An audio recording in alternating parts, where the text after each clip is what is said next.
교재 88페이지 보겠습니다. 27장에서 하나님께서는 에스겔에게 두로에 대한 심판을 예언하며 애가를 지으라고 명령하십니다. 두로는 무역과 상업이 번창해 가면서 교만해짐에 따라 하나님의 심판이 임하게 될 것입니다. 28장에서는 두로는 온전히 아름다운 도시였으나 그 아름다움과 영화로움으로 인해 심판을 받게 될 것임을 말합니다. 하나님께서는 시돈 역시 심판하실 것입니다.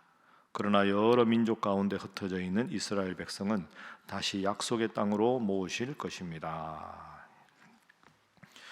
에스겔서 구조를 보면 1장부터 24장까지는 심판과 예언에 대한 말씀이고 25장부터는 이웃 열방에 대한 이웃 나라들이 하나님 앞에 심판을 받게 될 것이다, 이런 내용으로 전개가 됩니다. 어제 우리가 25장부터 이제 암몬, 그리고 이제 오늘은 두로, 그리고 내일 이제 애굽, 이렇게 열방들이 하나님 앞에 심판을 받는다. 오늘 27장과 28장은 두로라는 나라입니다. 두로는 오늘 본문을 읽으셔서 아시겠지만 지중해 상에 있는 섬나라였습니다. 그러니까 섬나라라고 하는 것은 그 당시에로 보면 해상 무역의 중심지입니다. 그러니까 두로는 각종 물자들을 이렇게 다 수입하고 또 수출하고 그러면서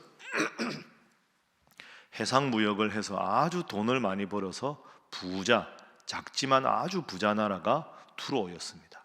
자, 그러면 두로가 왜 심판을 받는가? 오늘 말씀을 통해 한번 살펴보겠습니다. 자, 1절 말씀 보시면 여호와의 말씀이 내게 임하여 이르시되 인자야 너는 두로를 위하여 슬픈 노래를 지으라. 슬픈 노래가 애가입니다. 그러니까 슬픈 노래라는 말은 이 나라를 하나님께서 심판하실 것이다. 심판을 바라보면서 마음이 슬퍼서 부르는 노래가 애가입니다. 그러니까 성경을 읽다가 슬픈 노래라는 단어가 나오면 하나님의 심판을 받는구나, 이렇게 생각하시면 됩니다. 왜 두로가 심판을 받는가? 3절에 너는 두로를 향하여 이르기를 바다 어귀에 거주하면서 여러 섬 백성과 거래하는 자여. 방금 지중해 상의 섬나라라고 말씀드렸죠? 그러니까 이제 무역을 합니다. 4절 내 땅이 바다 가운데 있었다.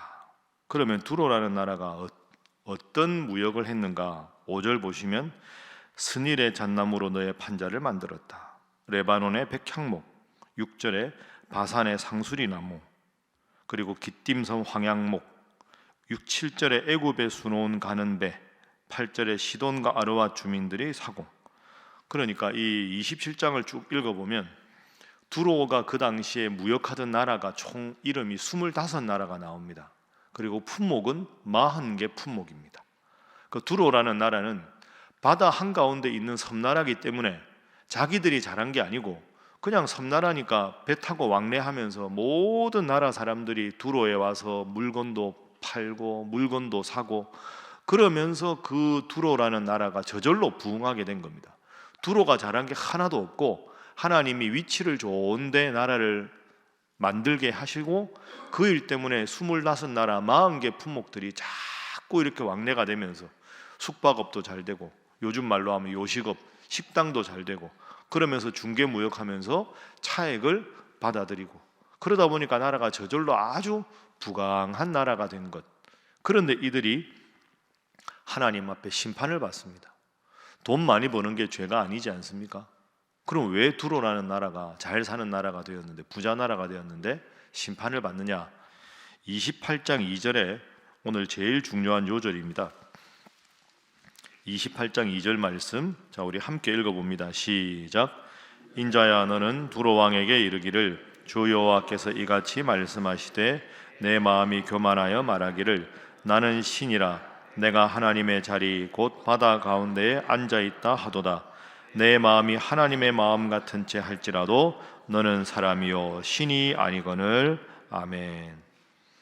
중간에 나는 신이라 이런 말이 나옵니다.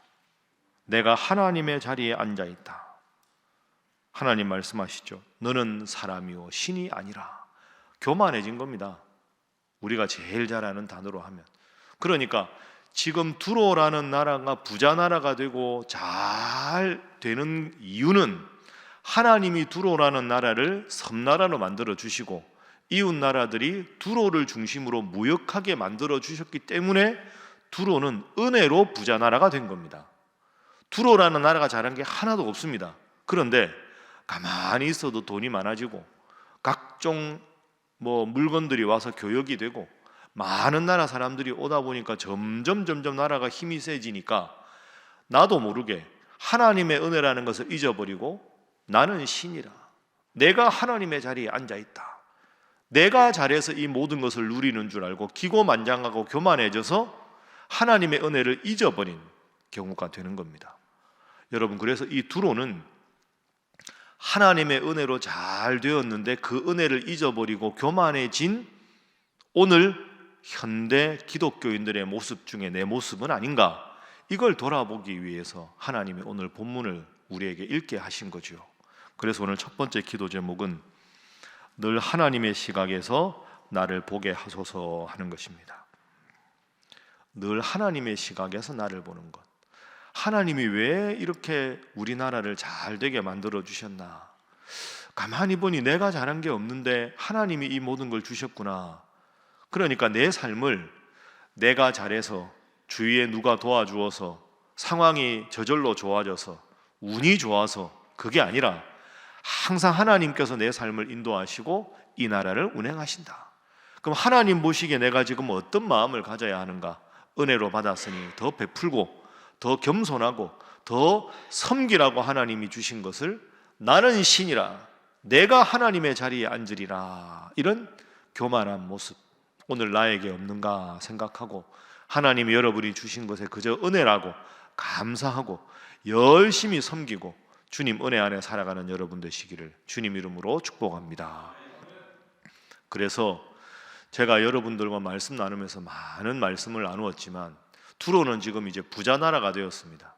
돈이 많아지고 그 사람들 백성들도 잘 살게 되고 그러다 보니까 목에 힘이 들어가고 쓸 수 있는 재력도 많아지고 그러다 보니까 저절로 경계하지 않으니까 교만하게 된 겁니다. 여러분, 그 당시에 25나라 40개 교역이 되었다 하는 말은 엄청나게 많은 부를 두로가 축적하고 있었다 하는 겁니다. 뭐라고 말했을까요? 내 돈이다. 우리나라가 부자 나라가 되었다. 내가 돈을 벌었다. 내가 이렇게 하겠다. 이렇게 되겠죠. 여러분, 성경의 재물관은 그게 아닙니다. 하나님이 혹시 여러분에게 많은 것을 누리게 하시고 많은 돈을 벌게 하시면 그 돈은 여러분의 것이다 라고 말하는 순간 여러분이 두로가 되는 겁니다.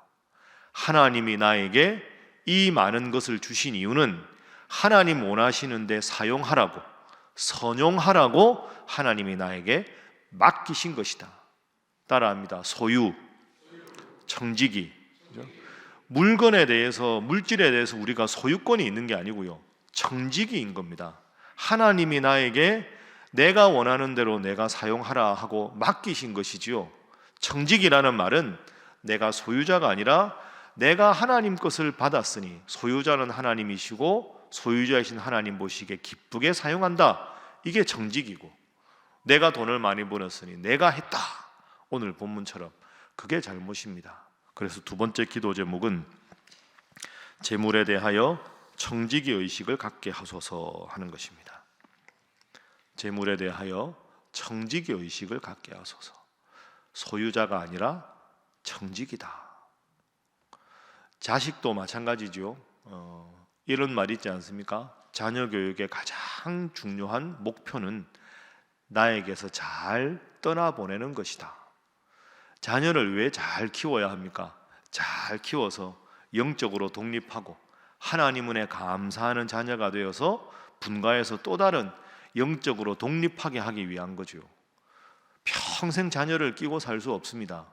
자녀를 위한 가장 훌륭한 부모의 행동은 영적으로 스스로 독립하게 만들어서 이제는 아버지 어머니의 하나님이 아니라 나의 하나님, 나의 예수님으로 이 모든 나에게 주신 것도 내 것이 아니라 하나님의 것입니다 라는 마음으로 스스로 영적으로 독립해서 다시 많은 이들에게 선한 영향력을 끼치게 하는 거 아닙니까? 재물도 마찬가지입니다.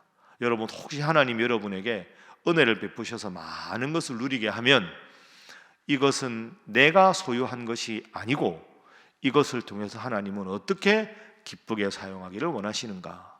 이 나에게 주신 것을 어떻게 내가 다시 아름답고 선한 곳에 흘려보낼 것인가 생각해서 내 생명도 하나님 나에게 주신 것이고, 내 지혜도 하나님 나에게 주신 것이고, 내 재물도 하나님이 나에게 주신 것이니 먹든지 마시든지 무슨 일을 하든지 하나님 영광 위에 살아가는 여러분 되시기를 주님 이름으로 축복합니다. 자, 28장 넘어가겠습니다. 우리가 2절 말씀 읽었죠? 나는 신이라. 하나님 말씀하셨습니다. 너는 사람이요 신이 아니라.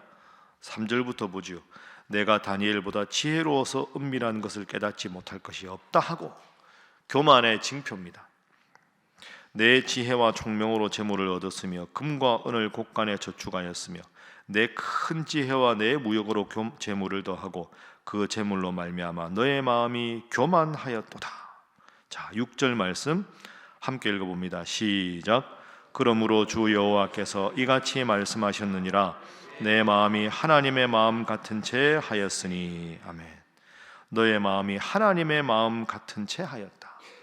하나님이 은혜로 거저 주신 것을 내 지식으로, 내 능력으로 모든 것을 가졌다라고 고백하고 살아가는 겁니다.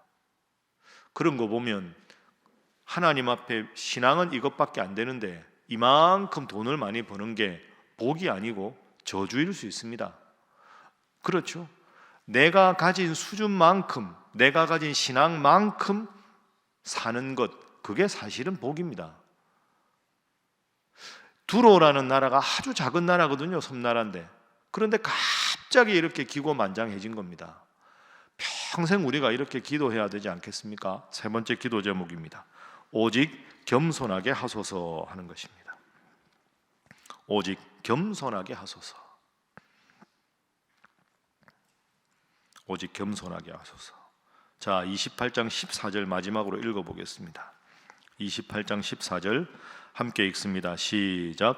너는 기름 부음을 받고 지키는 그룹임이여 내가 너를 세우매 내가 하나님의 성산에 있어서 불타는 돌들 사이에 왕래하였도다. 아멘. 따라해 볼까요? 내가 너를 세웠다. 여러분 믿습니까? 하나님 말씀입니다. 내가 너를 세웠다. 내가 너를 잘되게 했다. 내가 너를 부요하게 했다. 내가 한 것이니 스스로 우쭐대고 교만하지 말아라. 내가 너를 세웠으니 내가 너를 폐할 수도 있고 내가 너를 심판할 수도 있다. 모든 권한은 나에게 있다. 오늘 하루도 하나님의 은혜 안에 살아가시고 여러분이 누리는 것, 여러분이 받으신 것, 여러분이 함께하는 모든 것이 내 것이 아니라 하나님의 것이다 생각하고, 오늘도 하나님께서 새벽에 여러분의 잠을 깨우시고 이 자리에 오셨습니다.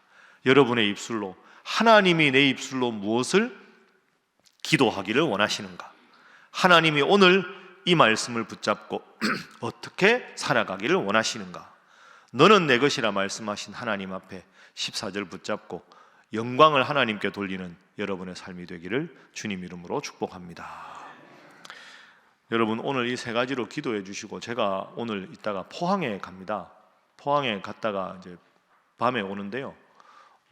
이일선 목사님 울릉도, 지금 이제 그 목사님 유적지나 울릉도 쪽에 이렇게 워낙 훌륭한 목사님이시라 앞으로 기독교 문화 사적을 좀 이렇게 발굴을 해서 울릉도를 방문하는 분들한테 앞으로 목사님의 흔적도 보고, 아, 참 우리가 주님을 잘 믿는 목사님을 본받아야 되겠다, 이제 이런 일을 앞으로 하려고 관계자들, 울릉군에서도 오고 포항시에서도 기독교연합회에서도 함께 회의를 하러 갑니다. 또 내년에 이제 우리 교회 80주년이라 하나님께서 이를 어떻게 인도하실까 저도 기도 중에 있는데, 여러분들도 함께 기도해 주시고 교회가 하나님께 영광을 돌리고, 또 이렇게 지금 한국교회가 비난받고 지탄받는 시대에 우리 초대 목사님처럼 또 우리 신일교회가 내년 80주년 준비하면서 은혜롭게 지역에 영향력을 선하게 끼치고 하나님께 영광 돌리는 교회가 되게 해줄 수 있도록 여러분 특별히 기도해 주시기 바랍니다. 함께 기도하겠습니다. 하나님, 하나님의 시각에서 늘 내 삶을 바라보게 하시고 겸손하여 청지기 의식으로 살아가게 하시며 먹든지 마시든지 무슨 일을 하든지 하나님의 영광을 위해 살아가게 하여 주시옵소서. 하나님 또한 우리 그런 신일교회 되게 하여 주셔서 많은 교회가 있으나 하나님께서 주목하시는 교회, 하나님의 영광만 생각하는 우리 신일교회 되게 하여 주시옵소서. 함께 기도합니다. 주여 믿습니다. 주여 믿습니다. 주여 믿습니다.